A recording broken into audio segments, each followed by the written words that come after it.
Este video llega gracias a GIF-Gmol.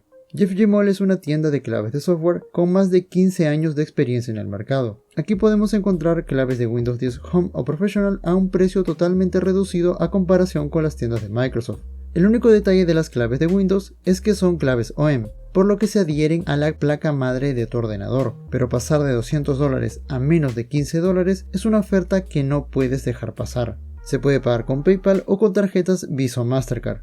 Y lo mejor de todo es que el código te llega al instante de haber completado la compra. Más información en la descripción del video, además de un código de descuento.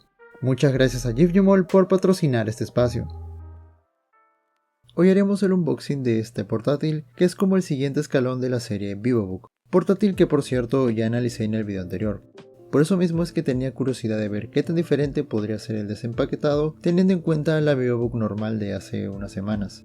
Además, esta VivoBook Pro es la versión OLED, que como les había comentado, todas las series VivoBook o ZenBook tienen una versión OLED.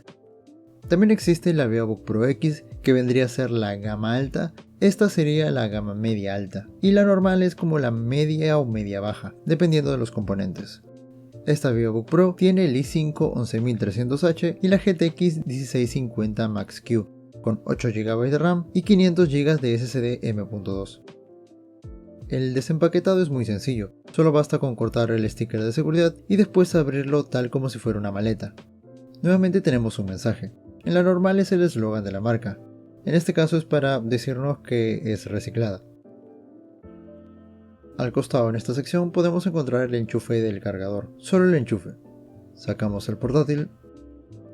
Aquí nuevamente tenemos los stickers de decoración, los papeles de garantía y un folleto para adquirir una garantía especial. Probablemente esta garantía solo viene para los productos vendidos de Estados Unidos, ya que esta la compré por medio de Amazon. Algo curioso. Igual recuerden que todas las marcas le dan garantía de un año si en caso el producto sufre alguna falla de fábrica o por temas de software que ellos hayan recomendado. Regresando al video, en este lado ahora sí podemos encontrar el cargador, que en este caso es de 120 vatios, es casi el doble de lo que era el VivoBook normal, ya que pues viene con un cargador de 65 vatios, y es entendible porque este VivoBook Pro viene con una gráfica dedicada. Ahora dejamos la caja a un lado y veamos la laptop. Aquí está. La tapa tiene el mismo estilo de la VivoBook normal, solo cambia el sello, que ahora tiene como una superficie de relieve. La tapa es de aluminio y lo demás creo que es de plástico. Al tacto no se siente tan plástico, por así decirlo, es mucho más sólido y se siente mejor que en la versión normal. En los puertos tenemos, en el lado izquierdo, dos USB 2.0 tipo A, con el LED que nos indica si está cargando, y en el lado derecho la conexión para el cargador, un USB 3.2 tipo A, un HDMI 1.4, un USB-C Thunderbolt 4, el jack 3.5 y el lector de memoria microSD. Cabe resaltar que solo la versión con Intel tiene Thunderbolt 4. Los puertos son prácticamente los mismos al de la versión normal, solo que están ordenados de distinta manera en el lado izquierdo. En este caso, el HDMI 1.4 sí me hace desear algo más, ya que en esta edición pueden venir hasta con gráficas de la serie 3000. Bueno, por lo menos hasta 144 Hz en 1080p podría soportar en un monitor. Tal vez en el video análisis pueda hacer una prueba de ello. Veamos la parte inferior. El diseño de la ventilación es bastante simple, rectangular, sin más, pero tiene bastantes rejillas, en especial por este lado. La verdad es que es muy curioso, porque si se dieron cuenta no tiene espacios para la ventilación en los costados, manteniendo el diseño elegante. Ahora vamos a ver si se puede levantar la tapa con una sola mano. No es por nada, pero realmente siento una diferencia entre la VivoBook Pro y la normal. Esta de aquí se siente mucho más fija y sólida. La reclinación de la pantalla es de unos 160 grados y la pantalla tiene un toque brillante. Prácticamente es como si fuera un espejo. Ahora, esto tiene que ver completamente con la pantalla OLED, ya que los acabados mate, que son antirreflectantes, hace que la pantalla tenga un color un poco más gris. Esto es en general para todas las pantallas OLED. Si quieres comprarte una TV OLED, también lo notarás. El teclado se parece mucho a la serie normal, sin embargo no tenemos el delineado verde en el Enter, y ahora solo está esta marca. Hablando de la serie no Pro, ahí no podíamos tapar la cámara de manera física. En esta versión Pro sí tenemos la palanquita para tapar esta cámara. Bueno, es momento de prenderlo, a ver qué tal se ve. Ok, Normalmente cuando prendes un portátil puedes ver cómo se enciende la pantalla entera, con un negro algo grisáceo. Ya conforme que tan bueno es la pantalla, este se notará más o menos. Aquí prácticamente solo se encendió la parte de Asus. Si tapáramos la parte del centro, podría hacer creer a alguien que está apagado. Y esta es la gran diferencia entre una pantalla OLED y una LCD normal. Las pantallas LCD están formadas por varias capas de colores y píxeles, pero la capa primaria es la que se encarga de darle luz a la pantalla, y esta, una vez que se prende, se enciende totalmente, y esta no se apaga hasta que el monitor esté totalmente apagado. Por eso es que cuando prendemos un monitor normal, vemos cómo se enciende la pantalla aún así esté en pantalla negra. Mientras que con el OLED se reducen las capas y la capa principal que da luz puede encenderse y apagarse dependiendo del píxel que va a mostrar en pantalla.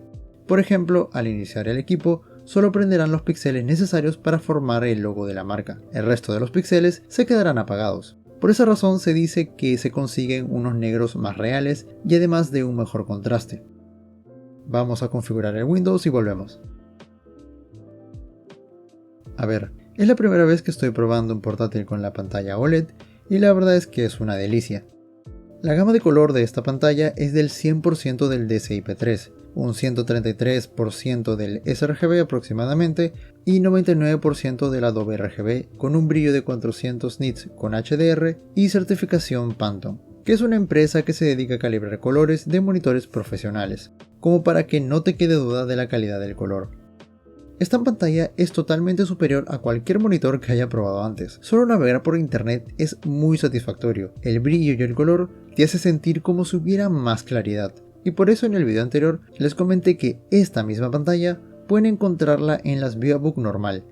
Obviamente con un procesador con gráfica integrada, pero si me pones un portátil de 600 o 700 dólares con esta pantalla, vale totalmente la pena para alguien que desee mejores contrastes, un mejor color, ya sea para el lado profesional o simplemente para tener una mejor experiencia en el consumo de multimedias. Esta VivaBook Pro viene con una gráfica dedicada, en este caso es la 1650 Max-Q, una versión de la GTX 1650 con un menor consumo de energía. Esto quiere decir que el rendimiento es un poco menor a una 1650 normal de portátil. Vamos a echarle un vistazo rápidamente a ver cómo se comporta con dos juegos populares, uno eSport y otro AAA. Primero veremos Fortnite. Esto va a ser una prueba rápida, ya que como saben siempre hago un video aparte sobre test de videojuegos. Así que eso será en unas semanas. Automáticamente se puso en gráficos en alto en 1080p. Más o menos tenemos unos 49 FPS, lo cual no está mal. Si lo ponemos con todos los gráficos en bajo con una resolución al 100%, podemos llegar a más de 100 FPS. Y por cierto, este monitor es de 60 Hz, así que los 100 FPS serían cuando usemos un monitor externo. Ahora pasemos al juego AAA, Red Dead Redemption 2. El cual es un juego algo pesado. De manera automática se configuró en medio con algunas configuraciones en alto, teniendo unos 45 FPS más o menos, pero la calidad visual es incomparable, en especial en este juego que tiene mucho paisaje y cambia de tonos por el clima. Es totalmente otra experiencia jugar aquí. Con esto podemos decir que sí se puede jugar más que bien con la 1650 Max-Q. Ahora, ¿qué tanto se le puede exprimir y hasta cuántos FPS nos puede garantizar? Eso lo veremos en el siguiente video, en la prueba de juegos y luego todos los detalles del portátil, benchmarks, pruebas térmicas, sonido, todo esto será en el análisis completo. Si no quieres perderte esos videos, no te olvides de darle like, suscribirte al canal y activar las notificaciones. Muchas gracias por ver hasta aquí, comparte el video con tus amigos, que eso me ayuda muchísimo. Y no te olvides que puedes seguirme por mis redes sociales para saber más sobre futuros videos. Además estaré publicando algunos pormenores que pueda tener en las pruebas de este portátil. Muchas gracias por el apoyo y la paciencia, cuídense mucho y nos vemos en el próximo video.